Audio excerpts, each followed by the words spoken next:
Alhamdulillah wassalatu wassalamu ala Rasulillah wa ala alihi wa sahbihi wa man tabi'ahu wa mawalah la hawla wa la quwwata illa billah ma ba'd.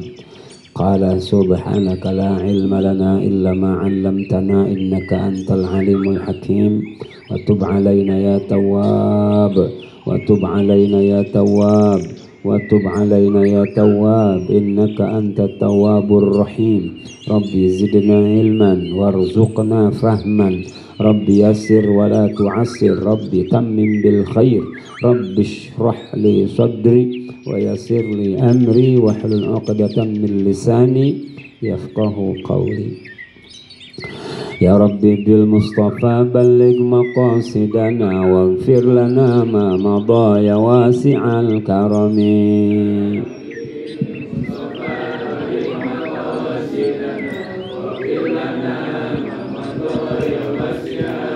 محمد سيد الكونين والثقلين والفريقين من عرب ومن عجم يا رسول الله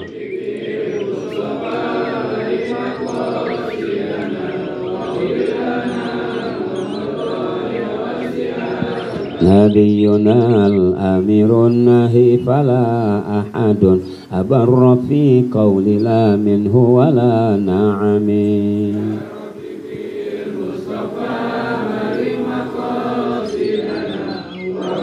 يا الله يا الله هو الحبيب الذي ترجى شفاعته لكل حول من الأحوال مقتهم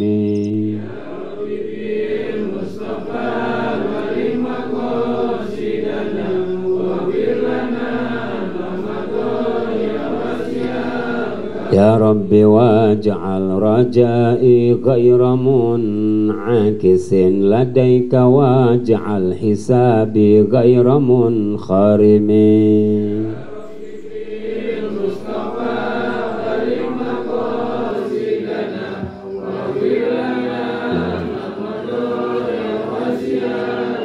يا رب واختم لقارها وسامعها بحسن خاتمة يا منجي الأمم يا رب بالمصطفى بلغ مقاصدنا واغفر لنا ما مضى يا واسع والمسلمين جميعا كلما تليت أمن تذكر جيران بذي السلام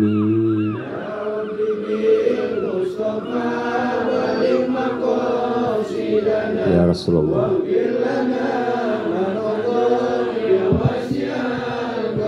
اللهم صل وسلم وbarik alaihi wa ala alihi wa sahbihi. Puja dan puji syukur kita panjatkan kehadirat Allah Subhanahu wa taala atas segala limpahan karunia nikmat iman dan Islam sekaligus kehidupan yang Allah masih percayakan pada diri kita. Semoga dengan syukur yang kita wujudkan dalam sikap, ucap, dan lampah kita ini semata-mata akan menambah segala nikmat tadi, akan segala karunia tadi senantiasa dikekalkan oleh Allah Subhanahu wa ta'ala kapan dan dimanapun itu selalu Allah berikan pada diri kita. Sholawat dan salam rindu kita selanjutnya jadi hal kedua yang meski terkadang perang di hati kita, berat mengucapkannya, namun yakinlah saat kita biasakan akan menjadi mudah dan besar nilai pahalanya di hadapan Allah Subhanahu wa taala. Salawat dan salam rindu kita ini utamanya kita curahkan, kita panjatkan ke hadirat junjungan alam Nabi besar Muhammad sallallahu alaihi wasallam, juga buat keluarganya, sahabatnya dan segenap pengikutnya ila yaumil qiyamah. Hadratil mukarramun yang saya muliakan dan kita sama hormati cintai, para tokoh, para sesepuh, para orang tua di majelis kita yang walaupun tidak kita sebutkan namun kita doakan dengan segala ketulusan hati Allah muliakan mereka semua, Allah berkahkan kehidupannya, mudahkan segala urusannya. Juga tak lupa kepada segenap jamaah pengajian Majelis Al-Istiqomah rahimakumullah. Malam ini kita kembali akan menuntaskan pelajaran dari kitab At-Tadhib fi Adillati Matnil Ghayati wa Taqrib atau Matan Abi Suja yang kita baca, dengan harapan semoga ilmu fikih yang menjadi sandaran buat kita belajar di beberapa minggu ini senantiasa nempel dan jadi ilmu yang manfaat buat kita semua. Kita lanjutkan dengan sekali membaca Al-Fatihah. Kita tujukan bagi pengarang kitab ini, juga kita tujukan kepada semua guru-guru kita yang pernah mengenalkan huruf alif kepada kita, yang pernah menuntun kita untuk mengenal agama ini. Semoga baik yang masih ada ataupun yang sudah tiada, mereka semua dimuliakan oleh Allah Subhanahu wa taala. Al-Fatihah. A'udzubillahi minasyaitonirrajim. Bismillahirrahmanirrahim. Alhamdulillahi rabbil alamin arrahmanirrahim maliki yaumiddin. Iyyaka na'budu wa iyyaka nasta'in. Ihdinas siratal mustaqim. Siratal ladzina an'amta 'alaihim ghairil maghdubi 'alaihim waladdallin. Amin. Bismillahirrahmanirrahim. Ila an qala radhiyallahu ta'ala ankum wa idza takhallatil khamratu binafsiha taharat. Wa idza lan nalikane ketika takhallalatil khamratu berubah menjadi cuka apa? Al khamrah, khamar, minuman keras. Binafsiha dengan sendirinya tahurat maka akan jadi suci. Jadi ini cuka minuman keras, anggur, ketika dia berubah menjadi cuka, menjadi ciu ya, kalau bahasa orang rumah makan ya, ciu ya. Ciu itu buat araknya ya, arak malah ya.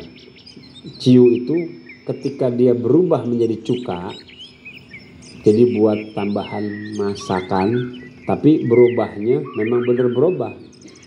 Bukan memang dasarnya itu alkohol atau dia anggur yang dipakai, bukan. Tapi jadi bahan makanan, cuman tidak dengan dicampur apapun gitu.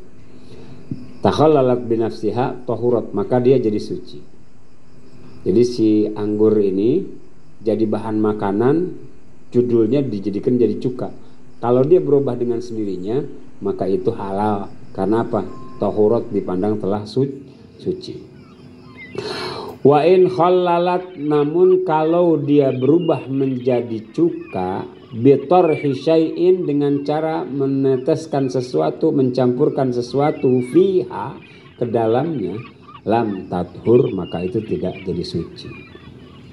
Misalnya ada komposisi ini, kalau anggur dimasukin apa gitu, ragi atau apa, nah ini nggak akan jadi suci. Karena apa? Karena dia berubah menjadi cuka karena dicampur sesuatu. Kalau dia berubah dengan sendirinya, maka itu suci, boleh dikonsumsi, halal di mata Allah.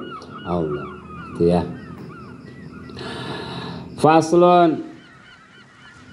Ini pasal berikutnya, wa yakhruju minal farji, dan keluar dari kemaluan salah satu dimain. Farji ini kemaluan perempuan ya. Kalau laki-laki kubul. Keluar dari kemaluan perempuan salah satu dimain, ada 3 darah. Pertama damul haidi, namanya darah haid. Yang kedua wan nifasi, dan darah nifas. Wal istihadati, yang ketiga darah istihadah.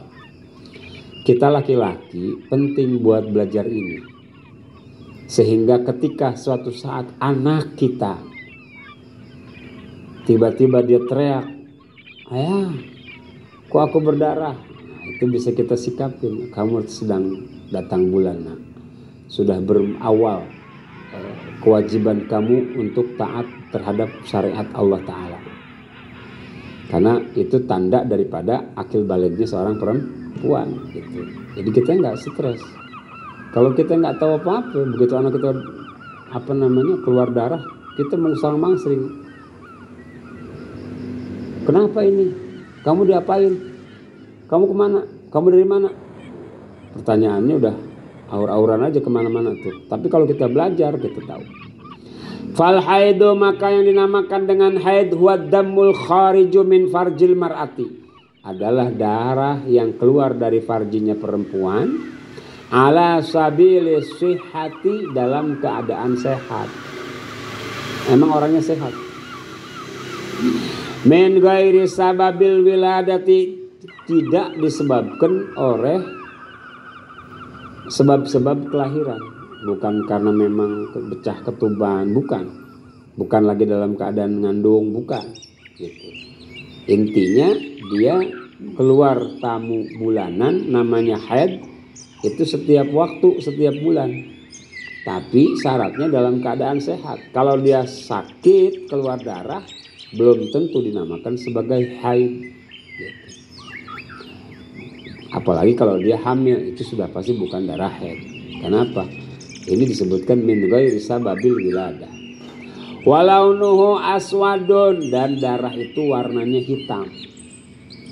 Sampai segini ya ulama tuh mengutip, mempelajari, menerangkan sama kita. Bukan hal yang tabu dalam urusan agama. Ini nih baru hukum fikih. Kita kalau belajar lagi sama kitab namanya Fathul Izar atau Qurratul Uyun, itu lebih mendalam lagi tuh, lebih vulgar lagi bahasanya gitu. Nah ini mah masih dalam tatanan ilmu pengetahuan fikih namanya. Walau nuhu aswadun, darah haid itu warnanya hitam, bukan darah seperti umumnya. Muhtadimun, berasa panas, agak panas. Yang perempuan diam-diam aja. Iya, kita belajar hari ini ya. Ladza'un,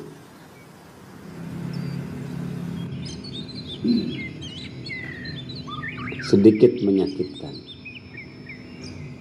Jadi ciri daripada haid itu sendiri, warna darahnya hitam, agak terasa panas dan sedikit menyakitkan. Wan nifasu, adapun darah nifas, huwa damul kharij akibal wiladati. Yang namanya darah nifas adalah darah yang keluar disebabkan oleh efek daripada melahirkan, bukan darah ketika lahir bersamaan dengan bayi keluar, bukan. Kalau darah yang bersamaan dengan bayi itu namanya darah wiladah, darah melahirkan gitu. Kalau yang disebut nifas itu darah pasca keluarnya bayi. Saat zaman sekarang orang tuh udah nggak kayak dulu melahirkan dengan cara normal, ya kan? Banyak yang disesar. Tetap mau disesar mau apa, darah itu pasti keluar. Kenapa? Akbul wiladah, efek daripada melahirkan.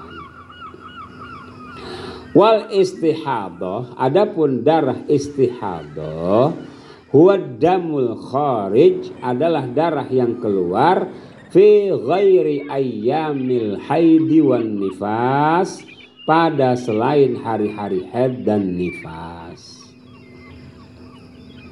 Jadi kalau bukan darah haid atau darah nifas, maka itu disebut darah istihadah atau darah penyakit. Wa aqallul haidi yaumun wa lailatun, haid yang paling singkat itu sehari dan semalam. Wa aktsaruhu, dan yang paling banyak, khamsata asyara yauman, 15 hari. Ghalibuhu, yang jadi kebiasaannya, sittun au sab'un, 6 atau 7 hari. Berarti kalau yang paling sedikitnya itu adalah sehari semalam, besoknya kok udah bersih lagi, itu bisa jadi darah haid. Saya mah biasanya 7 hari atau 6 hari Ustadz. Ya sama, yang biasa memang 7 hari atau 6 hari. Kok ini udah 10 hari belum berhenti? Karena memang paling banyaknya adalah 15 hari. Ustadz, kalau udah lebih dari 15 hari gimana? Selebihnya itu darah penyakit namanya. Ya, jangan terus kita nganggap bahwa ini masih mens, Udah berapa hari? 16 hari. Selebihnya dari 15 hari itu adalah darah istihadah, darah penyakit. Emang udah nggak normal. Gitu. Ya. Jadi paling banyak ya 15 hari. Wa aqallun nifas, adapun sedikit-sedikitnya nifas yang paling singkat, lahbah, adalah sesaat keluarnya bayi. Hari itu keluar bersamaan dengan bayi, itu sama disebut darah nifas juga atau darah wiladah juga. Wa aktsaruhu, dan paling banyak orang keluar darah nifas sittuna yauman, selama 60 hari. 3 bulan. 2 bulan. 3 bulan mah habis ya. Lakinya bisa kawin lagi urusan. Kelamaan Ustaz puasanya. Sittuna yauman ini artinya 60 hari. Artinya 2 bulan. Ibu-ibu langsung jawab, 2 bulan Ustaz. 3 bulan mau kelamaan. Wa ghalibuhu, dan kebiasaannya arba'una yauman adalah 40 hari. Wa aqallu tuhri bainal haidataini, dan masa paling sedikit sucinya di antara 2 haid khamsata asyara yauman adalah 15 hari. Antara 2 haid. Artinya apa? Karena yang paling banyak adalah 15 hari, berarti 15 hari kemudian sebulan, kemudian ketemu lagi 15 hari. Karena apa? Datang haid yang kedua. Nah, ini makanya disebut wa aqallul haid, wa aqallut tuhri. Waktu sucinya seorang perempuan yang paling sedikit adalah 15 hari. Wala hadda li aktsarihi, dan tidak ada batas untuk sebanyak-banyaknya. Artinya apa? Buat yang sudah menepos, buat yang sudah di atas usia 45, 46, 48 sampai 50 tahun, itu udah nggak ada batasannya. Tapi buat yang masih subur, biar katanya usianya udah menjelang hampir 60, ketika dia masih datang bulan ya masih subur berarti gitu. Namun kalau yang sudah menepos, yang sudah terhenti aliran darah haidnya, maka tidak ada batasan dia untuk kadar sucinya. Artinya apa? Terus-terusan. Nggak hanya sebulan 2 bulan, nggak hanya 15-20 hari, tapi terus-terusan. Karena apa? Sudah nggak datang bulan lagi. Ya. Kalau lucunya di kampung saya biasanya gitu. Nenek udah ditanya sama kita, Nek kenapa puasa kagak puasa? Lagi main Ustad. Main apaan lo? Nenek sih masih main aja, mencret kali. Kalau itu masih perempuan benar. Kuli panggul di pasar, dia asik minum es siang hari di bulan puasa. Kita tanya, Bang lu main apa Ustaz? Lalu nggak puasa itu bulan puasa? Ustaz bisa aja. Iya, yang boleh nggak puasa cuma perempuan lagi main, kata saya. Berarti lu lagi main, kata saya. Ya, itu orang-orang kampung begitu kadang-kadang. Nggak tahan sama yang namanya ujian puasa. Wa aqallu zamanin tahidu fihil mar'ah, dan masa yang paling kecil seorang perempuan datang bulan adalah tis'u sinin, batasannya di usia 9 tahun. Anak perempuan paling muda, paling belia akan dapat bulan di usia 9 tahun. Makanya Rasulullah menikahi Siti Aisyah di usia 9 tahun. Itu bukan kalau orang sekarang kan omongannya macam-macam tuh ya, pedofila apa segala macam. Rasulullah itu ngejalankan syariat, makanya sampai saat ini dijadikan catatan perempuan itu minimal paling belia usianya bisa datang bulan di usia 9 tahun gitu ya. Sehingga ketika datang sudah bulan kepada anak-anak kita yang perempuan, ya, perhatikan sama kita. Sebab apa? Sudah mulai dia menjalankan kewajibannya. Harus mulai diberikan pengajaran terhadap kewajiban-kewajibannya. Bahkan sudah disertakan dengan hukuman kalau tidak mengerjakan. Anak perempuan, Ustadz, bolehnya diapain? Boleh dipukul.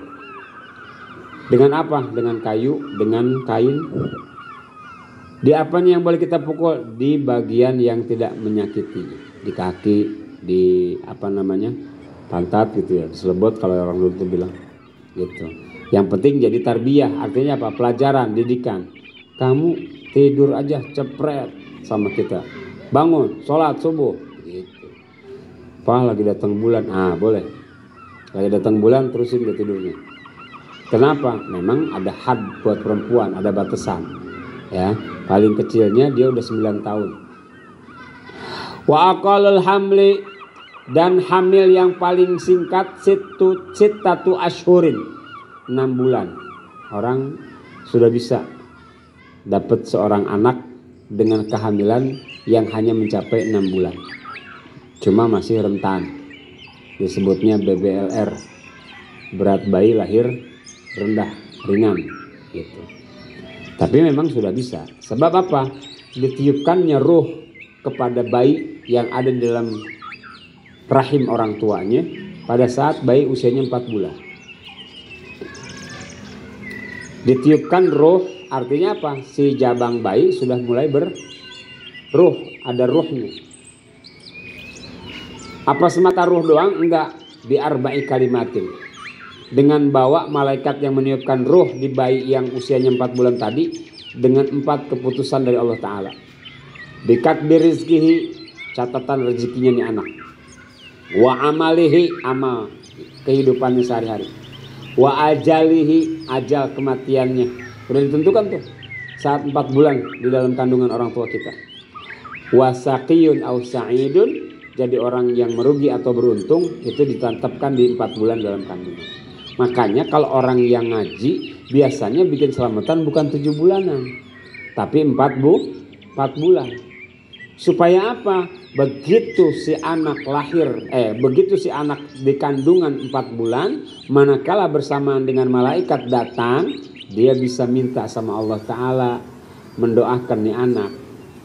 Sebab di antara qada yang Allah tentukan bagi si anak dari 4 ini, boleh jadi ada yang mu'allak, tidak semuanya mubrom. Apa itu mu'allak? Tergantung. Masih bisa diupayakan dengan apa? Dengan doa. Contohnya kalau dia misalnya beruntung atau merugi, kok misalnya dalam catatan 4 bulan hadirnya seorang bayi di dalam rahim ibunya, dia takdirnya merugi dengan kerugian yang luar biasa, segala macam lah. Tapi ketika kita doakan dengan permintaan pada Allah Ta'ala yang setulusnya, apakah kita bacakan maulid, apakah kita bacakan yang namanya surat Ibrahim kalau bayinya laki-laki, atau surat An-Nisa kalau bayinya perempuan, yang kita harapkan gitu. Maka dengan wasilah doa dan permintaan sama Allah tadi, kadarnya akan berkurang, di mana dia semestinya rugi dari mulai muda, dari mulai lahir sampai dia meninggal dunia. Tapi dengan doa tadi, dengan kodok yang mu'alak tadi, akan dia menjadi orang yang merugi mungkin hanya di saat masih kecilnya saja. Meninggal orang tuanya, susah belajarnya, hidupnya dalam keprihatinan misalnya. Tapi karena memang dulu ketika dia 4 bulan di kandungan emak bapaknya, di kandungan ibunya, didoakan dengan wasilah segala macam, ya sholawat, ya bacaan surat-surat di Al-Quran, maka di usia remajanya dia menjadi orang yang beruntung. Itu yang diharapkan. Karena tidak semua yang dibawa oleh malaikat 4 ketentuan tadi merupakan sesuatu yang mubrom. Kalau ajal, ya ajal tidak ada pengecualian. Bikat birizkihi wa amalihi. Begitu juga amal, sama. Jadi semuanya masih ada yang sifatnya mubrom, ada yang sifatnya mu'allak. Mu'allak itu artinya masih bisa ditawar, masih bisa diujikan permintaan doa kita sama Allah Ta'ala untuk menghalau kodok yang mu'allak. Bapak mau berangkat kerja, kemudian di depan ketemu sama anaknya almarhum Pak Udin misalnya, ada yang masih kecil, kita sedekahin sama kita nih buat anak yatim, nak titip sedikit ya buat jajan kamu. Iya Pak, alhamdulillah. Itu padahal qada mu'alaknya kita di jalan mestinya tabrakan adu banteng sampai akhirnya kita cacat. Karena ada sedekah yang kita berikan ke anak yatim sebelum kita berangkat, maka tetap terjadi misalnya kecelakaan, cuman hanya sekedar lecet-lecet biasa. Motor pun tidak jadi rusak parah, kita pun tetap bisa melanjutkan perjalanan. Begitu modelnya, ya. Yang namanya kodok mu'allak. Ada kodok mubrom. Kalau kodok mubrom kayak kematian udah nggak ada cerita. Kodok mubrom itu nggak ada yang ditawar. Fala yastakhiruna sa'atan wala yastaqdimun. Nggak bisa maju, nggak bisa mundur. Kalau yang namanya kematian itu namanya kodok mubrom. Kalau kodok mu'allak itu masih bergantung dengan upaya kita. Ada doa kita di malam hari, ya Allah, saya banyak sekali urusan yang harus saya hadapi, rumah, mobil, anak yang lagi sekolah, anak yang lagi kuliah. Ya Allah, besok tuh mestinya kita dengan segala kesulitan tadi semakin sulit, tapi karena doa kita diterima sama Allah, kesulitan itu cair dengan sendirinya. Dilalahnya misalnya usaha kita tembus, dilalahnya proyek kita cair, dilalahnya tagihan kita cair, dilalahnya ada aja pokoknya. Kenapa? Yang menjadi ketentuan di hari itu kesulitan kita, kesulitan yang sifatnya mu'allak. Ya, maka rajin-rajinlah berdoa, rajin-rajinlah berbuat kebaikan, dan rajin-rajinlah sedekah. Supaya apa? Kodok mu'allak yang harusnya terjadi pada diri kita, Allah perbaiki keadaannya. Amin. Ya Allah ya Rabbal. Wa aksaruhu arba'u sinina. Dan orang hamil paling lama selama 4 tahun. Jadi yang paling sedikit 6 bulan, yang paling lama 4 tahun. Wa aksaruhu arba'u sinina. Yang paling lama ngandung itu 4 tahun. Wih, repot nih urusannya. Kalau sampai 4 tahun tuh. Tapi di sini memang disampaikan sama para ulama bahwa catatan yang mereka dapat, ya, sejak peradaban ini bisa dibukukan, itu paling lama orang mengandung itu selama 4 tahun. Wa ghalibuhu, dan yang menjadi kebiasaannya tis'atu ashhurin, adalah 9 bulan.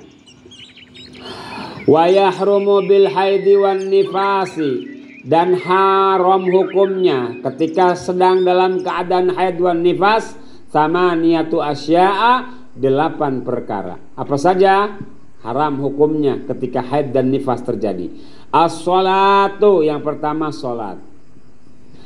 Yang kedua was-shaumu, dan puasa. Sholat itu haram saat kita haid atau nifas. Was-shaumu, begitu juga puasa, nggak boleh, haram hukumnya.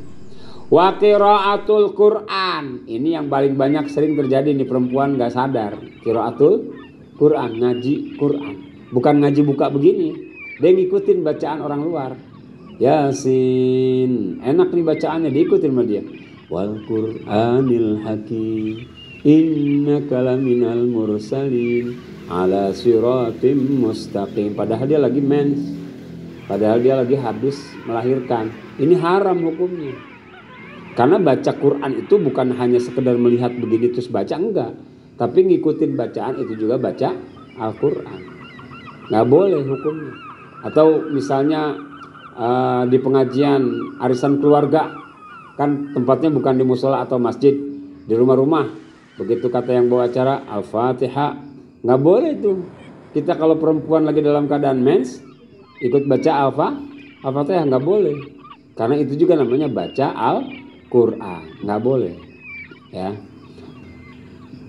perhatikan supaya apa? Kebaikan kita tidak sia-sia. Kalau kebaikan kita pakai ilmu, otomatis kita tahu mana saatnya kita boleh, mana saatnya kagak boleh. Wa masul mushafi wa hamluhu, menyentuh mushaf dan menentengnya, membawanya, itu pun tidak boleh. Ustadz, ini rumah saya lagi berantakan, itu ada mushaf di bawah, saya perlu rapihkan. Saya wudhu ya juga gak bisa, orang saya lagi datang bulan, apa yang harus saya buat? Kalau ada anak, suruh anak kita. Kalau ada suami, minta suami kita. Kalau nggak ada anak, nggak ada suami, pegang yang namanya alat lain, ambil itu Quran dengan alat tersebut, tapi jangan niatin bawa Quran, niatnya bawa alat yang tadi. Misalnya kayak semacam apa sih, pak pengki ya, ya kayak bukan pengki sih, peniup raket nyamuk atau apa gitu. Niatnya pegang itu aja. Jadi diletakkan di bawah Al-Quran itu sendiri, dipindahkan sama kita. Jangan niat pindahkan Al-Quran atau megang Al-Quran, tapi tetap kita niatnya megang raket tadi, megang raket nyamuk tadi gitu ya. Sebab menyentuh ataupun membawa yang namanya Al-Quran, mushaf, itu tidak diperkenankan bagi orang yang sedang haid dan nifas. Wadukhulul masjid, masuk ke dalam masjid juga sama, nggak boleh. Ustaz, ini malah lagi ada tabligh akbar, mau ada apa kek? Sekiranya kita lagi dalam keadaan datang bulan, perempuan nggak boleh masuk masjid. Tapi saya pengen hadir di samping masjid. Itu ada berandanya, ada halaman-halamannya, di teras-terasnya masih boleh. Tapi kalau buat masuk ke dalam itu haram hukumnya. Wa tawafu,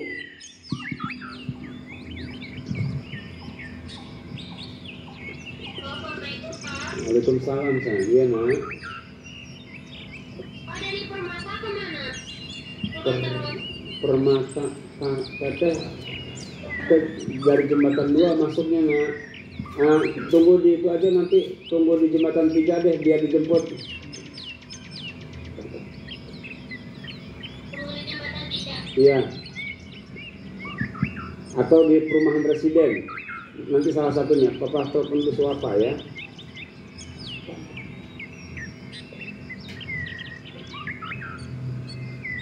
Anak ini dari Ciputat lagi pulang ke rumah. Iya. Sekarang kan kuliah di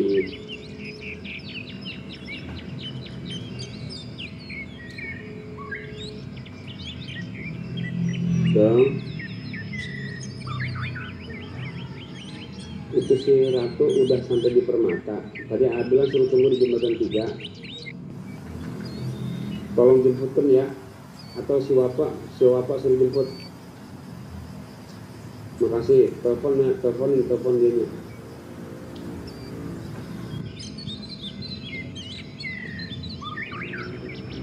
Baik, kita lanjutin. Wa tawafu, begitu juga dengan tawaf, mengelilingi Ka'bah 7 putaran, lagi dalam keadaan haid nifas tidak boleh. Ya. Makanya kadang-kadang ada penyikapan terhadap perempuan yang mau berangkat ke Mekah dalam rangka umroh. Gimana penyikapannya? Kalau dia biasa mens di awal bulan, sementara keberangkatannya di awal bulan, maka diusahakan dengan cara disuntik penunda mens. Jangan sampai begitu sampai ke kota Mekah pas lagi datang bulan, ya udah nggak bisa ngapa-ngapain, di hotel aja akhirnya. Sayang gitu waktunya. Boleh, itu diperbolehkan oleh para ulama. Karena apa? Min ajlil ibadah, karena pengen melaksanakan ibadah. Nggak ada larangan. Gitu. Ya, tawaf termasuk hal yang diharamkan ketika dalam keadaan datang bulan. Wal wat'u, selanjutnya yang juga diharamkan ketika kita lagi dalam keadaan datang bulan atau mens atau nifas adalah bersenggama. Ini nggak boleh juga. Berhubungan badan. Istri saya Ustadz, iya tapi dia lagi mens, nggak boleh. Apa Mas Koco? Mas Koco nyolek-nyolek Mas Tony. Iya ya, nggak boleh. Emang godaannya lagi dalam keadaan seperti itu, setannya lebih kenceng. Setannya lebih kencang, bisikannya itu birahi kita kadang-kadang ditingkatkan. Karena apa? Ya supaya kita melanggar hukum Allah. Wal istimta'u bima baina surrati war rukbah. Haram juga hukumnya ngalap kepenak dari antara pusat dan lutut. Nggak boleh. Ini mah nggak saya apa-apain Ustaz, cuman bercumbu aja, cuman nyolek-nyolek dikit gitu. Kita jembel-jembel. Sama, nggak boleh juga. Karena apa? Mengarahkan sampai kepada hukum berjima. Jadi tidak boleh. Gitu ya. Itu diantara 8 hal yang diharamkan ketika kita dalam keadaan, istri kita dalam keadaan mens atau nifas. Wa yahrumu 'alal junubi, dan haram hukumnya bagi orang yang sedang janabat atau punya hadas besar. Khamsatu asya'a, ada berapa? 5 perkara. Pertama as-sholat, sholat nggak boleh. Kita kalau belum mandi subuh, jangan nekat-nekat sembahyang subuh. Ini saking bodohnya, malamnya habis gaulin istri, pagi-pagi langsung ke musola. Nggak kira-kira langsung jadi imam dia, padahal belum mandi. Itu dikatakan sama ulama, wa alimun bi ilmihi wa kullu man bi ghairi ilmin ya'malu a'maluhu mardudatun la tuqbalu. Orang kalau beramal tanpa ilmu ya begitu modelnya, bukan diterima sama Allah, malah ditolak. Saking apa? Sholatnya bukan sholatnya yang salah, jamaahnya bukan berjamaahnya yang salah, dianya yang kagak mau belajar. Orang udah habis gaulin istri sih, ke musola, ke masjid, wah, pakai gamis yang paling bagus dia punya. Orang masjid silo, Pak Haji silakan, Pak Haji silakan, belum mandi-mandi acan padahal. Ya Allah, apa jadinya tuh? Masuk ke masjidnya udah haram, ya kan? Baca Qur'annya di dalam sholat juga haram, melaksanakan sholatnya haram. Jadi yang ada bukan malah kebaikan didapetin. Na'udzubillah min. Wa qiraatul Qur'an, begitu juga dengan baca Qur'an, nggak boleh. Lagi asik dengerin di HP. Ar-Rahman 'allamal Qur'an, khalaqal insana 'allamahul bayan. Asyamsu wal qamaru bihusban, terus kita ikutin nama kita. Padahal habis ngelonin bini. Padahal kita belum mandi.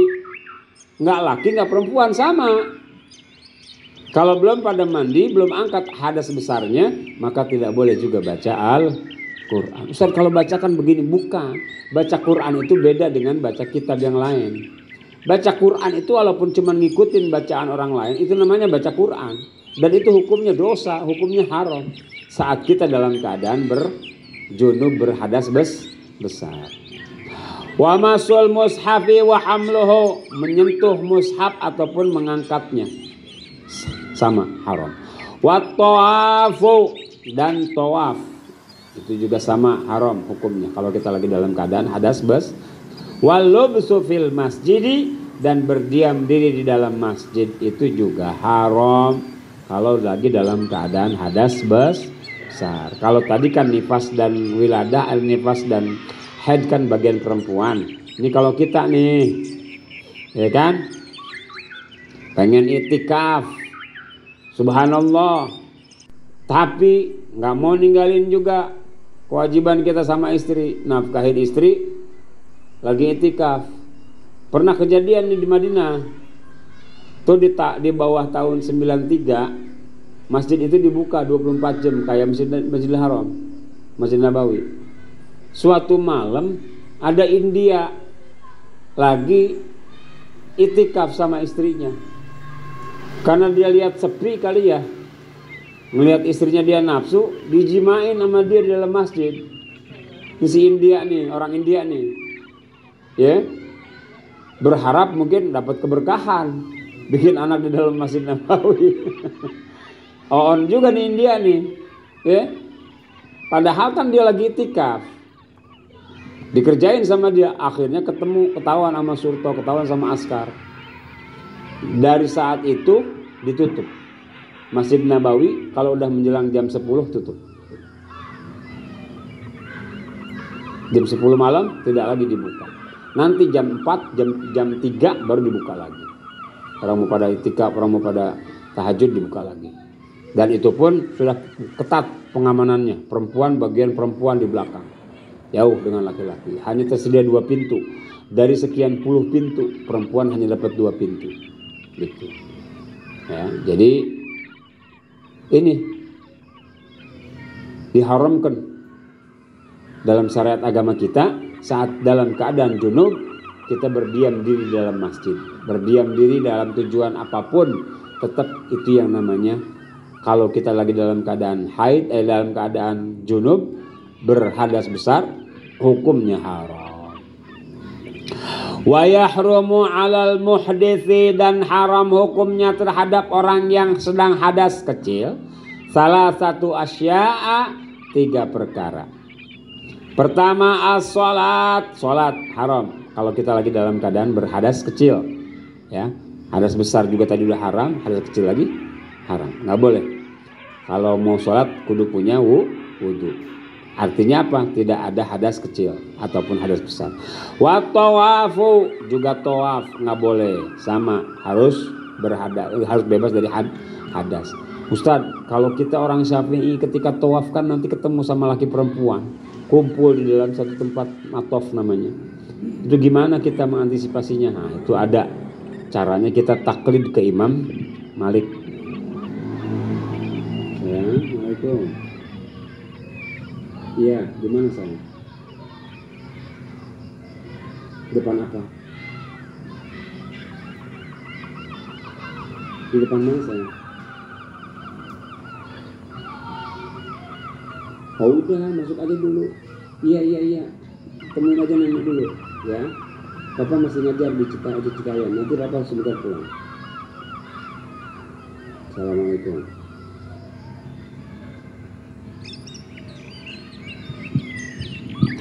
Wa masul mushafi wa hamluhu. Setelah sholat, tawaf juga menyentuh Quran dan membawanya. Itu pun haram hukumnya kalau kita punya hadas kecil. Kalau hadas kecil cuma 3, sholat, tawaf, masul mushaf wa hamluh. Megang mushaf atau menyentuh atau membawanya, itu tidak boleh kalau hadas kecil. Kalau hadas besar tadi sudah disebutkan ada 5, sholat, baca Quran, masul mushaf, tawaf, berdiam di masjid, itu nggak boleh kalau di dalam hadas besar.